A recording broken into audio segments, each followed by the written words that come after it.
कई बार ऐसा होता है कि हम आयुष्मान भारत योजना के लिए पात्र तो होते हैं, लेकिन लिस्ट में नाम ही नहीं होता। तो अब क्या करें? आज हम इसी का हल समझेंगे और जानेंगे कि ऑनलाइन तरीके से लिस्ट में नाम कैसे जुड़वाया जा सकता है। देखिए, ये एक बहुत ही आम बात है। कई लोग जो योजना के हकदार हैं, उनका नाम भी सरकारी सूची में नहीं मिलता और इसी वजह से उनका ज़रूरी आयुष्मान कार्ड बन नहीं पाता। पर अच्छी खबर यह है कि सरकार ने अब इसके लिए दो ऑनलाइन रास्ते खोल दिए हैं। एक रास्ता तो उन सभी के लिए है जो अपनी पात्रता का दावा करना चाहते हैं, और दूसरा वो खास तौर पर हमारे वरिष्ठ नागरिकों के लिए है। चलिए एक एक करके दोनों को समझते हैं। तो पहला तरीका है शिकायत पोर्टल का इस्तेमाल करना। ये उन सभी लोगों के लिए है जिन्हें लगता है कि वे योजना के लिए योग्य हैं, लेकिन किसी वजह से उनका नाम लिस्ट में शामिल नहीं है। यहाँ एक शिकायत यानी कि ग्रीवेंस रिक्वेस्ट डालकर काम होता है।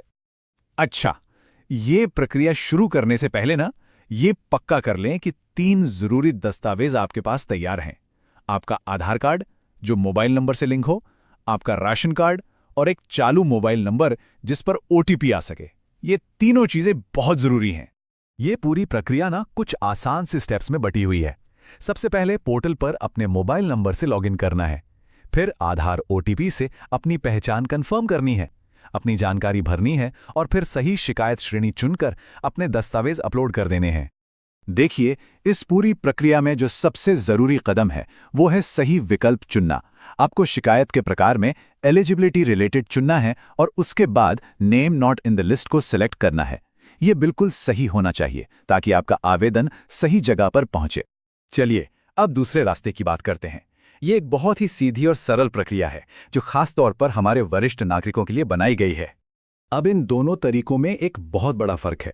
पहला तरीका यानी शिकायत वाला, वो एक तरह का अनुरोध है जिसकी पूरी जांच होती है, जबकि 70 साल से ज्यादा उम्र के नागरिकों के लिए ये सीधा नामांकन है, मतलब उन्हें योजना में सीधे एंट्री मिल जाती है। ये प्रक्रिया वरिष्ठ नागरिकों के लिए काफी सीधी है। वो पोर्टल पर दिए गए खास विकल्प का इस्तेमाल करके न सिर्फ खुद को बल्कि अपने परिवार के दूसरे सदस्यों को भी उसी समय नामांकित कर सकते हैं। और ये एक बहुत ही बड़ी सुविधा है ना? सोचिए, परिवार के सिर्फ एक वरिष्ठ सदस्य के सफलतापूर्वक नामांकित होने से पूरे परिवार के लिए इस योजना का दरवाजा खुल जाता है। बाकी योग्य सदस्यों को भी आसानी से जोड़ा जा सकता है। ठीक है, तो आवेदन तो जमा हो गया, पर यह तो बस पहला कदम है। आइए अब देखते हैं कि इसके बाद पर्दे के पीछे होता क्या है। जो शिकायत वाली प्रक्रिया है उसमें समय सीमा को समझना जरूरी है। आपको एक रिक्वेस्ट आईडी तो तुरंत मिल जाती है, लेकिन पूरे सत्यापन यानी वेरिफिकेशन में लगभग 1 महीने का समय लग सकता है। तो हाँ, आवेदन करने के बाद थोड़ा धैर्य रखना होगा।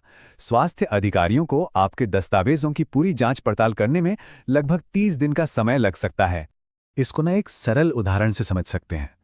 मान लीजिए स्कूल की एडमिशन लिस्ट में किसी का नाम छूट गया, तो वो प्रिंसिपल को आवेदन देते हैं, अपना आईडी दिखाते हैं और फिर स्कूल उनके दस्तावेजों की जांच करके नाम रजिस्टर में जोड़ लेता है। बिल्कुल वैसा ही है। और अंत में चलिए एक नज़र इस पर भी डालते हैं कि भविष्य में यह नामांकन की प्रक्रिया और कितनी आसान हो सकती है। ऑपरेटर पोर्टल पर एक न्यू एनरोलमेंट यानी नया नामांकन का विकल्प दिखने लगा है।